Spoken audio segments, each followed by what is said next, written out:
All right, at a new little spot here. Fishing today with Obsession Outdoors. This is his little fishing hole that he's exposed to the world. Unfortunately. We'll see what we can do.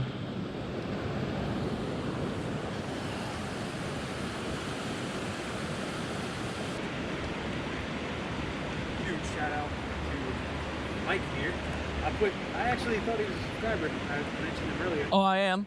Well, yeah, he's also a channel maker himself, video maker himself. So I'll leave the link to his channel in the description below. You guys can check his stuff out. He's recording today too, so you'll get his version of how today goes. Anyway, big shout out to him for bringing minnows down. So far, 2 casts, 2 fish with minnows compared to 30 or 40 casts earlier with the artificial. The minnows are definitely working better than Yeah, speak for yourself. What's up? Speak for yourself. Well, I was just going to say you might need to downsize your minnow a little bit. Maybe. When I said the smallest one you could find, I literally mean the smallest one in that bucket.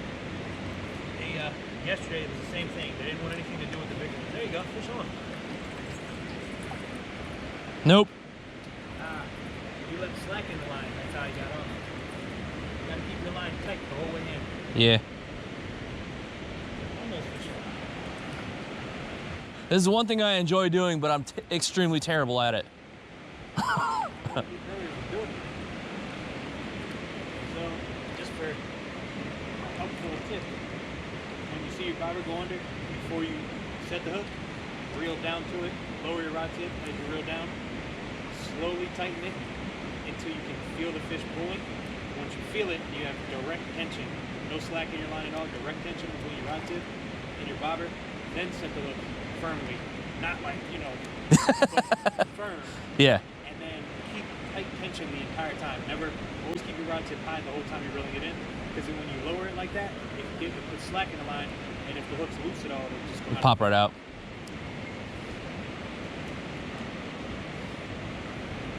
But faster than that. There you go. Set the hook. Beautiful. Keep the rod tip high. Nice Yellow perch? Yeah. That's definitely 9 inches. Maybe right on the top. You hook me pull. Come on. First yellow perch. First yellow perch ever? Yep. Nice.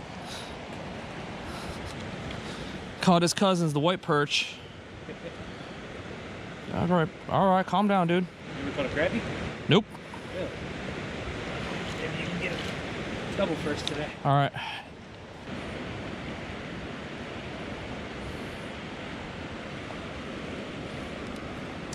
Fish on. There you go. So you got a white perch there. Oh no, first crappie. First crappie. Get him in, get him in, get him in. There you go. All right, here we go. First crappie fish number 2. What's up? I said back to back. First yellow perch, first crappie. Come on. Beautiful. You can lip these guys, right? Yeah. Yeah, nothing in here is gonna have teeth unless you catch a pickerel or a snakehead. All right, what's the size on these guys? None. None? No size limit. The creel limit is 15 per person. All right, fish yours. There you go. Oh, that's moving. That's definitely gonna have to use. Wow, that is a beautiful bluegill. This guy. That's stringer worthy right there.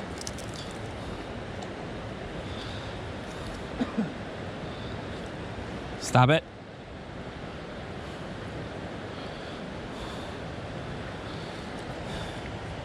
All right, everybody, it's Mike here again.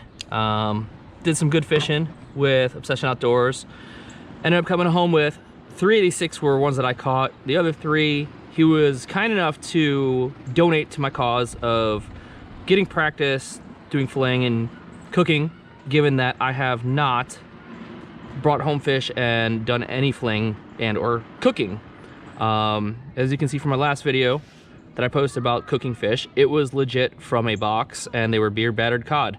These are not beer battered cod. We have some perch, we have a bluegill, we have a crappie, and I don't have a fillet knife. All I have is this Cabela's knife. I'm gonna make do with it. One of the benefits of it, I guess, is I'm gonna be able to do some scaling on these guys a little bit easier than using a flimsier filleting knife. But when it comes down to filleting it, I'm gonna have a little bit harder time because of the length of this blade here too. So I'm gonna go ahead and do this one last fish here. Try and do it the same way. So gill plate, behind it, cut down, up to the top, flip the knife around, right down like this. Oh my gosh, this one came out smooth like butter. Bam. That's how that one's done. That right down into the meat. Flip around, back around this way. Again, this is legit stolen from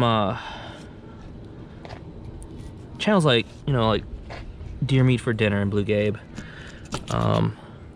They do all the ocean fish that you have to cut like this.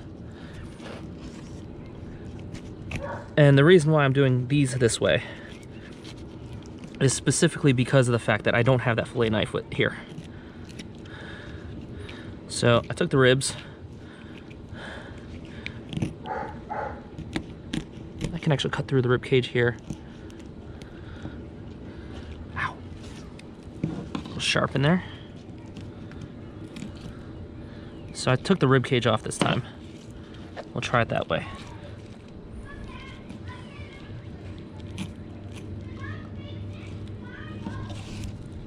I missed a little bit of meat, but I'll go back and get that back.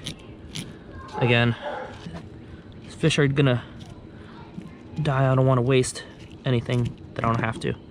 So go back. You see the rib cage is right here. I can just trim those out. Probably just these guys right here. If you had tweezers out here, I could probably just peel them with the tweezers.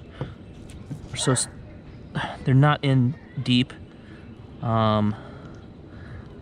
So tweezers would have worked. You can see they're so thin. All right, off my finger on the table, please. I'm gonna try and just cut these ones out.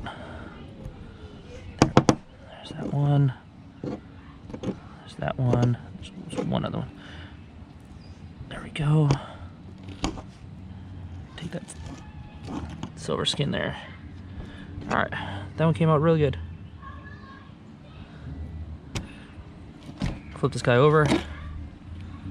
Gill plate, right behind it. Oh, here come the dogs, coming to inspect. They're like, oh daddy, what's over here? I want some of that. Sorry guys, you can't have any until it's cooked. You gotta flip it around. Following just the curvature of the spine here. I'm trying to be careful because my hand's right there.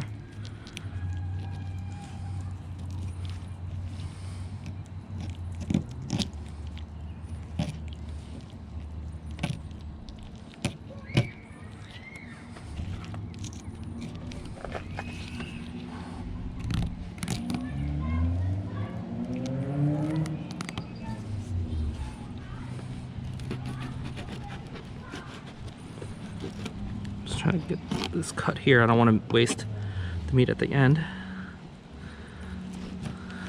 we go.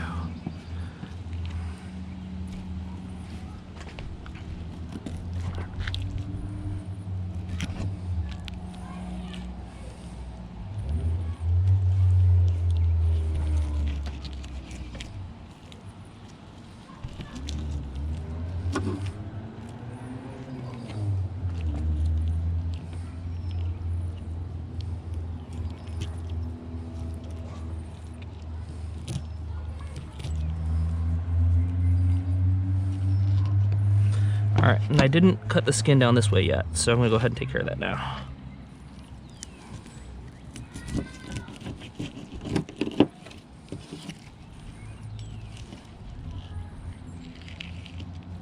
You can peeling right back.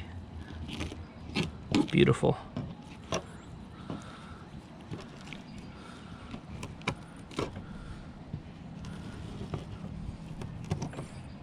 The fin off. All right, next step, we got to take the skins off of these guys.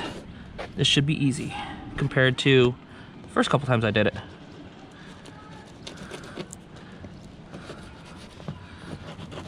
Again, I may look like I have confidence doing this right now. I've gone through 4 fillets, but in all reality, this comes to, I've got to give credit to the people that I've just watched tons and tons of their videos doing this.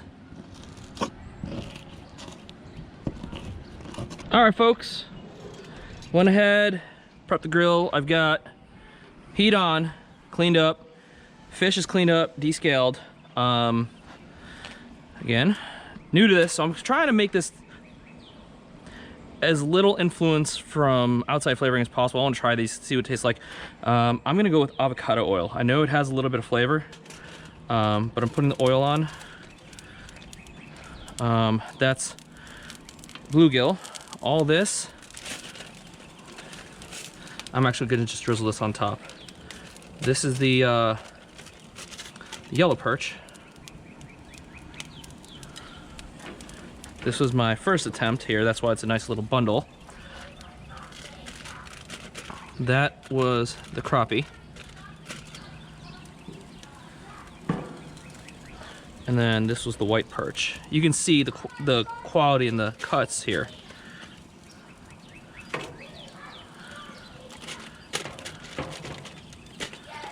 Putting the oil on so it doesn't stick to the film, and I like to put tin foil down. This grill is coming to the end of its life. I'll make sure I don't have any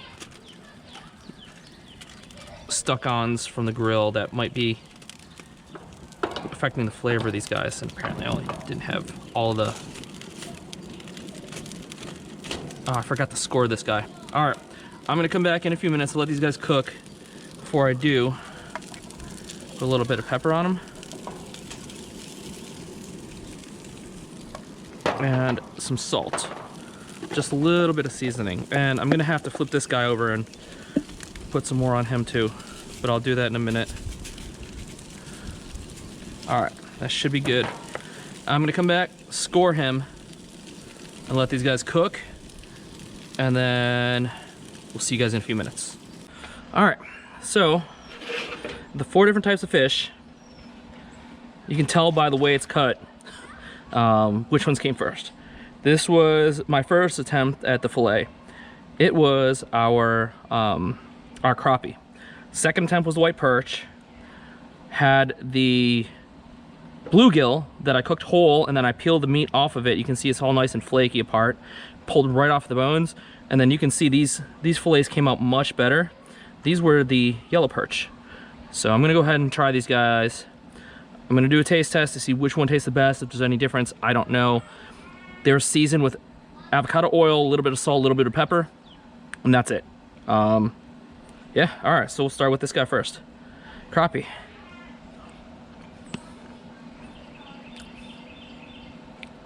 First time eating fresh fish. It has a little bit of the taste that you can smell from fish, but not a whole lot of anything. I think I tasted the cooked avocado oil more. White perch. Had a little more salt on it apparently. There's like no taste to it. Tastes really good. I take that back. It does have a little bit of that fish taste when it's in the back of your mouth. This is the yellow perch.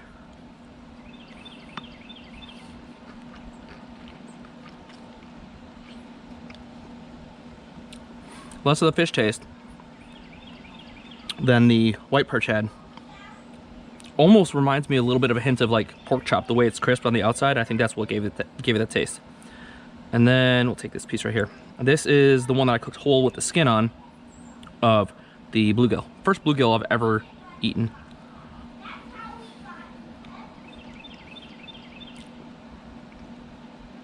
That has some of the fishy taste to it. I think I like the yellow perch the best. then one of these two. I don't really care for the bluegill. Bluegill definitely has that fish taste to it. So I'm gonna see who all in the family likes these guys.